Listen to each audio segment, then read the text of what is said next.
আলহামদুলিল্লাহ আলহামদুলিল্লাহ। আল্লাহ পাকের নিয়ামত অপূর্ব।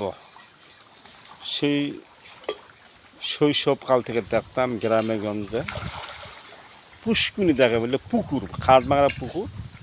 দেখেন পুকুরের মধ্যে কত সুন্দর মুন্সিগঞ্জ জেলার মধ্যে একটি ইউনিয়ন কর্তৃক অপূর্ব পাঙ্কাশ, তেলাপিয়া, বিভিন্ন মাছ, ভরপুর মাছ আদার খাবারের জন্য তারা ছোটাছুটি করে।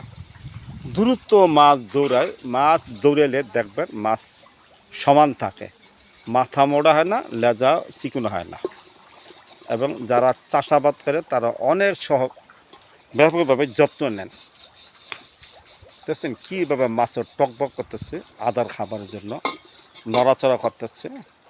বিভিন্ন আইটেমের মাছ আছে, তেলাপিয়া মাছ এবং পাঙ্কাশ মাছ, আর কি মাছ আছে, শিং মাছ, অন্যান্য আইটেমের মাছ আছে। আলহামদুলিল্লাহ পানিও টলটল করে। হয়তো পানি বর্ষার পানি আসতে পারে না, কিন্তু বৃষ্টির পানি দেখতে পানিগুলো পরিষ্কার হয়। আবার যত্ন নেয়, মাঝে মাঝে বিভিন্ন জালের মাধ্যমে টান মারে, চুনা পাথর মারে, যাবার পানি টলটল করে। আলহামদুলিল্লাহ মাছ আর মাছ। এই জন্য দেখা যাচ্ছে আমাদের এই গ্রামে মাছের টান পড়লে বিভিন্ন চাষাবাদ, যারা মাছের চাষাবাদ করে, এটা দিয়ে পূরণ করা হয়। আলহামদুলিল্লাহ।